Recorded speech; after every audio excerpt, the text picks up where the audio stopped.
You're listening to Rocket Night. Are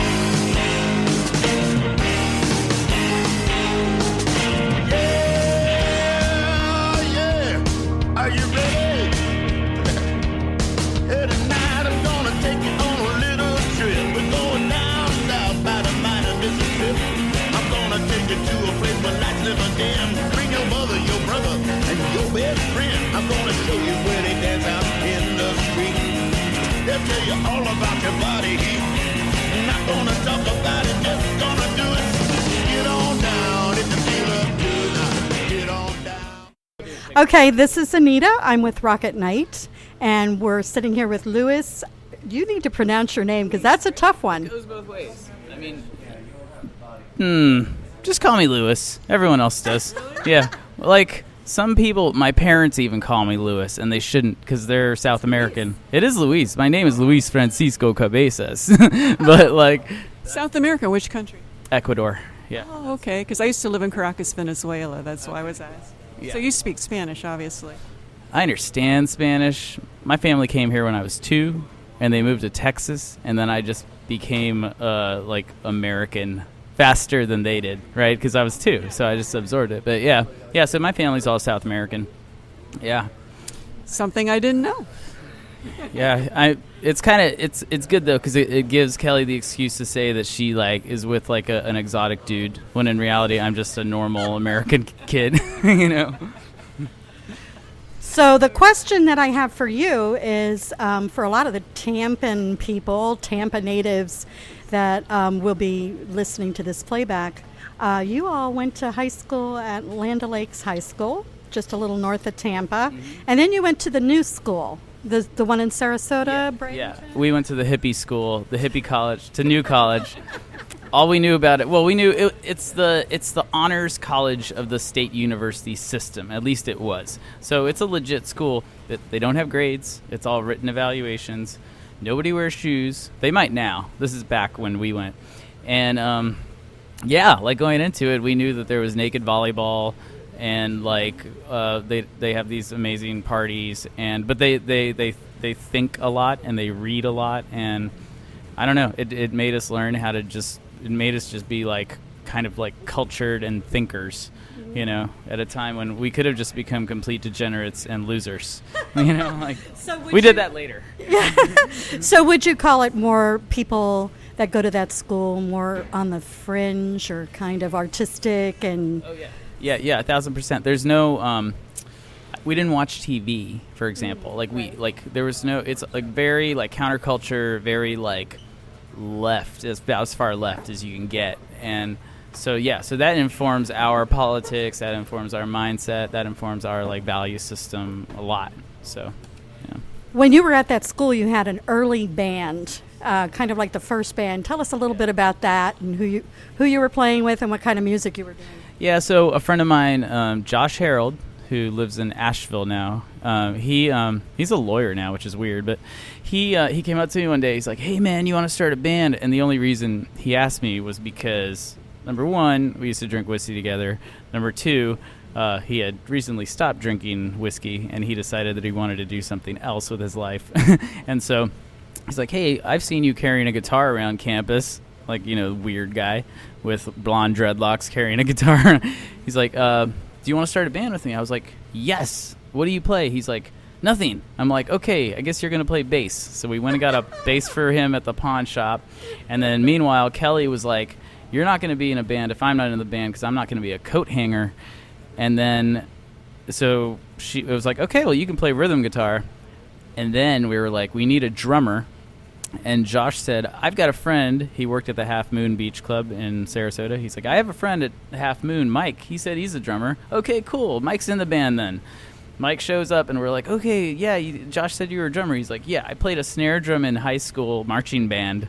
And that was the extent of his drumming experience. So our band was just like, we taught ourselves how to play. None of us, aside from me, I mean, I could play guitar as a result of playing along to Nirvana and like the Clash when I was in high school, but none of us had any experience.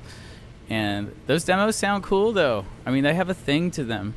And there's still some YouTube videos up from the old stuff too, if people want to go back and search that. So what was the name of the band? We were called No Chef. It's a big, huge inside joke. There was like a no sign with like a little chef guy inside of it, and like. Yeah. So was that a South Park reference? No, it had nothing to do with that. It's because, all right, this is the nerdiest thing ever. We all did Florida High School Model United Nations together, like as college people, like the people that like do it, and we were like the people in the background that did like the newsletter, and it was always like subversive and fun. And they had a chef at the conference, and he was just terrible, and everyone hated the chef. He's just like made the worst food, and he was rude to everybody. So we created this No Chef idea, but that was way before he asked us to be in the band, right? But we had a logo already from the No Chef like experience. Anyway, we still play some of those songs. Like Jackie Chan came from that time, and we play that basically every set. You know. So then eventually Josh couldn't, play as much as we wanted. He had a night job, and then we needed a bassist, and Kelly said, "I'll play bass," and so that's how she became the bassist. And then quickly it became obvious that she was the best singer, even though I'd never heard her sing before. And so then that kind of happened. And so it was just this weird thing where I could still easily be at this point in my life, never knowing that Kelly can sing, had Josh Harold not come up to me and said, "Hey man, you want to be in a band?" Seriously. I have a question about that. Did Kelly know that she could sing? No, not at all. I mean, like, her point of reference was like she would sing along to stuff in the car, but not even with me in it. Like, she just, because like your singing voice, it's just like your speaking voice. Like, it doesn't sound the same coming back into your ear. Like, if you could go through your whole life like living on an island, having an amazing singing voice and never knowing if you do. I really think so. Because in the same way that you can cringe out on your own speaking voice, what if you have an amazing like, sparrow like singing voice and like you never freaking know. Because I reviewed one of her, one of the EPs that you guys did, and I thought her voice was like Gwen Stefani. Yeah, like that's the thing. It took a lot of work on her part to get there, and a lot of just like accidental, like, okay, maybe I'll try this, maybe I'll try that, without any formal training. Just kind of like, she sang along to a lot of girl group stuff growing up, and then we started playing in bands in LA, and we started playing a lot of shows and like just absorbing the musical culture out there, and she just kind of learned a little thing here and a little thing there, and that developed into like her own style. But she's always had the same voice. It's just, that's her natural. Yeah, she's... What was the catalyst for you to leave sunny Florida, Cowtown, Land O'Lakes, northern Tampa countryside, and go out to Los Angeles, where it's really, I've heard that it's like dog eat dog when it comes to the entertainment and music? I think, you ever see like graphs that show the Dunning-Kruger effect? Right. Okay, so like it's like it's like this like inverse, like I can't like show what it is because we're not on video, but it's like when you first start out doing something, you got all this confidence because you're too dumb to know that you suck at it, right? Mm-hmm. And so we were just super confident. We knew that the songs were good, right? Mm-hmm. Right. I mean, we still have Jackie Chan. Like, we knew that the songs were good. We knew that her voice was good. We knew that our influences were like the right influences, and we knew what we wanted to do, what our intention was, but we sucked as a band, right? Like, our ideals about what we wanted it to be didn't match like what it really was. And so we stupidly, I would not advise somebody in our position to do what we did. I mean, it's like you got $700 and a car and a Corolla, and you just drive out to LA not knowing anyone. We didn't know anyone. Like, along the way, we realized we had an old high school friend that lived out there that we ended up crashing with for a couple weeks. But it was just like a blind, like, okay, we're young. Let's just go out and let's just do this. We'll go out there for a year. Mm-hmm. We'll go out there for a year. We'll establish residency. We'll go to Berkeley. We'll go do something like, but it's like you got nothing to lose when you're 20 years old. Mm-hmm. You just do it. You're not, and I feel like the people that I admire the most are the ones that are, 40 years old, and they kind of do things with the same concept. It's like you don't have that much to lose in the grand scheme of things. Like, to just follow your passion or whatever. So if you had been older when you did this, it might not have ever happened. You might not have had the confidence, or you might have been more cautious, maybe. Oh yeah. Because like, if you think about it, a lot of times the people that like achieve a lot are the ones that don't think about it that much before they do it, right? I mean, how many people do you know that they're just like, hey, I'm going to open a toy store, and then it's like, okay, I guess you got a toy store, and I'm still looking through the classifieds or whatever. Like, it's like that sort of like just not going with your first instinct, assuming it's like comes from a good place, right? And following your gut, like, and not talking yourself out of doing what you're meant to do. I have a question. What did your parents think about you guys driving out to California doing this? You can imagine I came from like immigrant family. They wanted me to be a physician, or I mean, by that point we both had biology degrees. Our parents were expecting us to go to grad school or medical school, like and yeah, it broke their hearts because it was like everything they had worked for up to that point was like you know, it was as if we were throwing it away. But as time went on, it was like we just kept going and going and going and going, and then we had our kids, and that was like the ace. You know, because it's like, okay, not only do we get to do this, but here's your grandchildren, and by the way, we're moving back to Tampa, and now they love us. You know, so it's like all is good now. So are you here in the Tampa area part of the year and go back to LA part of the year? Is that how it works? Yeah, we still have our apartment in LA. We sublet it when we're not there. It's like it doesn't have anything we really care about. You know, there's some guitars and things like that, but we primarily stay out in Tampa, like right here near downtown. We got a little bungalow over here in the Heights, and it's great. It's awesome. I love it. Everything that LA doesn't have.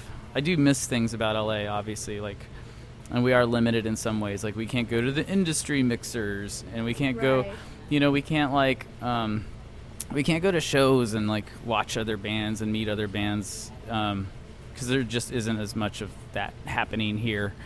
But on the other hand, we can raise our kids here, and we can have a home studio, and we can be creative, and we can run the band from here, and we can always fly wherever we want, or we can always like do stuff on the internet, or you know, we can do stuff like this. It's like this interview could happen anywhere. We could do this on the phone. We could do, you know. So yeah, so we're not that limited, you know. So you've been doing some things on Stage It, which is a really cool platform that I think a lot of people are starting to get hip to lately. You can do a whole concert on there. Yeah. You can have people drop money in the tip jar so they can fund it. Tell me why you like that, and are there any other platforms that you would consider equal to that? Stage It's cool because it gives us a chance to, number one, it's cool for the fans because it's that core group of like 100 people that love us and just want to absorb whatever we do.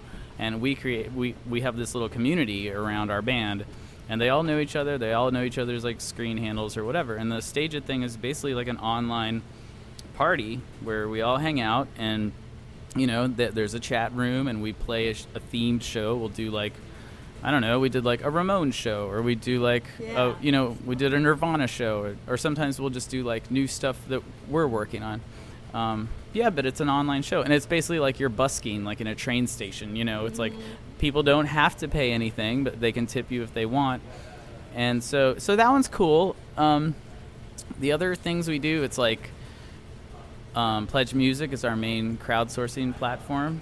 Up till now, we've done 3 Pledge things, and that's basically like a giant pre-order, but you follow the creation of the album while it's being made, and everyone gets updates all the time. You get all the demos. You get like, we offer these crazy things. It's like you can get the album, or you can get the album plus like a lock of hair plus like handwritten lyrics. You know, it's like, so, or like you can get a house concert, or you can get like, I mean, there's just all these ways that we're totally willing to interact with the people that like what we do, and we don't mind. Like, it's fun for us, and it's fun for them, and they know that they're supporting our life. Like, they know we're like obvious about it. We're like, hey, if you guys don't support us, we can't do this, because we got 2 kids and we're like professional musicians, quote unquote.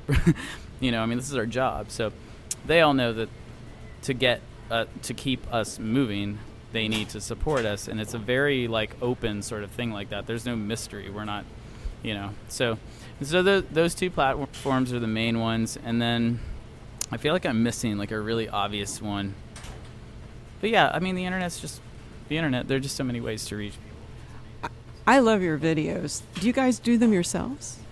Yeah, like we'll do some of them. We film and edit ourselves. Some of them we like. We'll find people that we want to work with, and we'll just find ways to do them. Like the mermaid video, that was a guy out in LA who's actually from Florida, and he reached out to us, hey, do you guys want to shoot a video in LA? And we looked at his stuff. It was like, wow, you do a bunch of like horror stuff. That's cool. Why don't we do a video about mermaids? Like, obviously. But he was like, because the album's themed, like, got a mermaid theme, and he knew that. He's like, well, I do have a hookup at Wikiwachi because we did a thing with them a few years ago for this other thing, and I think they would let me do it there.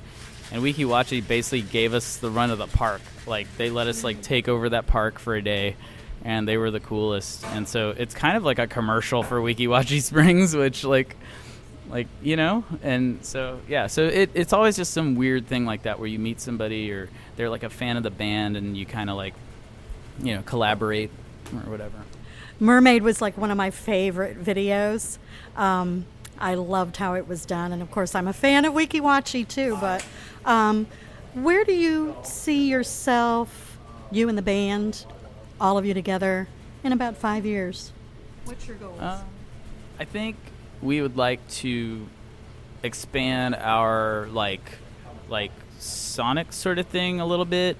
Like we'd like to like try something different, like do like a kids album or do like a side project or do something like that, like takes it someplace else, not stop what we're doing because we're happy with that, and not change things a ton, but do something like a fun thing like that, like a I don't know, like a animated thing or like a something that just kind of like expands things a little bit,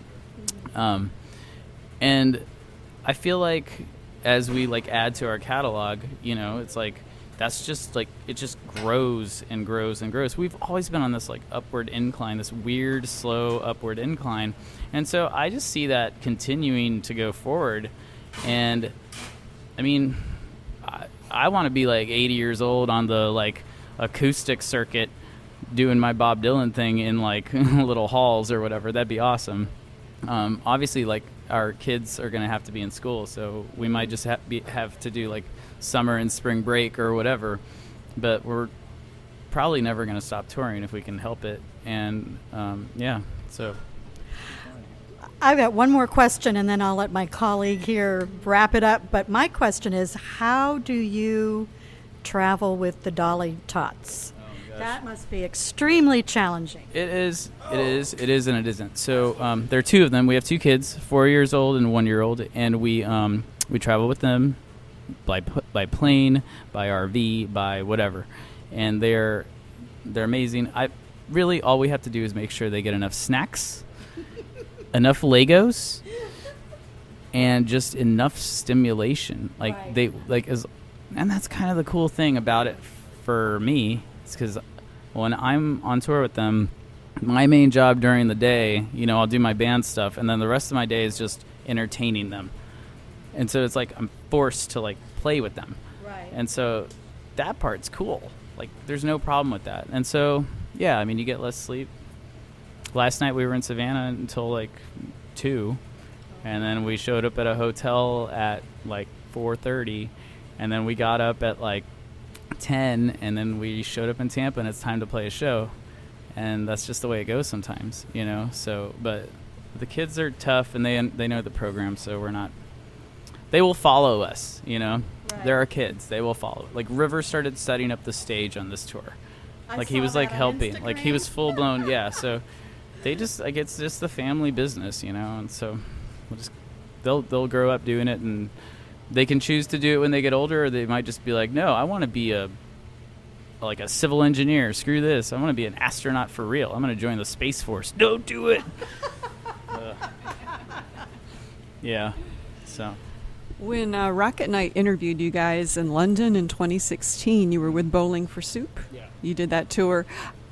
Next month, you're going to be back over in the UK. Are you headlining? Are you going with another band? Or who do you guys, who are your friends with? We're gonna go with Jarrett. It's an acoustic tour. It's an acoustic tour with Jarrett. So Jarrett from Bowling for Soup is doing acoustic dates, and then we're supporting him on those dates. But the undercurrent is, so he's doing Bowling for Soup acoustic stuff. We're doing Dollyrots acoustic stuff. But then while that's going on, and this is kind of like, this is news. This is like a scoop. So him and Kelly are doing a duets album, and they're launching that duets album project in the next couple weeks. Wow. They're like, there's already an album cover. There's already a title. They're like, all the songs are already written. Like, he came to Florida to write some of it. She went to Texas to write some of it. So it's this Jarrett and Kelly duets record that doesn't sound like Bowling for Soup. It doesn't sound like Dollyrots. It sounds like, I don't know. It's just this other thing. And so, kind of like alternative rock, maybe, or it's like there's some songs that are just country almost. Like, it's cool. Experimental, really, for you guys. Yeah, and like I said, like, that's what we want to do more of, just like branching out and doing stuff like that. Like, this is like a perfect thing for Kelly to do. That's like creatively just way over here, not too far, but just far enough that it challenges her and like. Well, side projects. Yeah. So that's the next thing. Like, we'll do a Dollyrots thing after that kind of like is already happening. So yeah, the next thing is Kelly duets. Well, this is hot news then that we got. Yes. Good deal. We'll have to definitely announce that. Since I go back and forth to the UK a lot, the audiences over there, I think they're great. What do you guys think, or how does it compare to the US? Yeah, they just like rock and roll just a little bit more in general. I think like their countries they just love guitars. They just love drums and guitars, and I think that's been a little lost on like American pop culture and mainstream music in the last 5 to 10 years.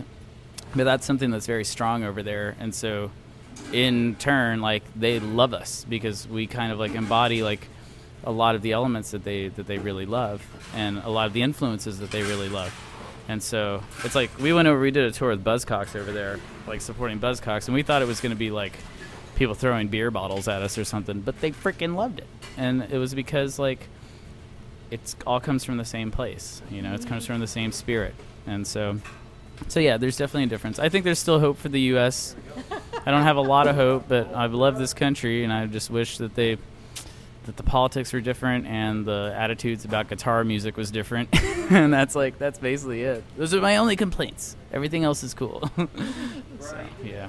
But, yeah. Do you guys have any political songs, or? Oh, yeah. Our latest single is called Get Radical, and it's like a political song. It was written before the last election and all that, but we put it out, and it just happened at the right place at the right time. Any last thoughts or words that you would like people to know and about Dollyrots? Last question, guys. Sorry. I just want people to know that we're friendly and they should approach us, and we're cool with all that stuff. Like, just feel free to say hi to us. We're real people. So it's punk rock. Thank you so much for speaking with Rock at Night. You're listening to Rock at Night. Thanks for the intro melody. It's called Get On Down by Billy Bass Alford.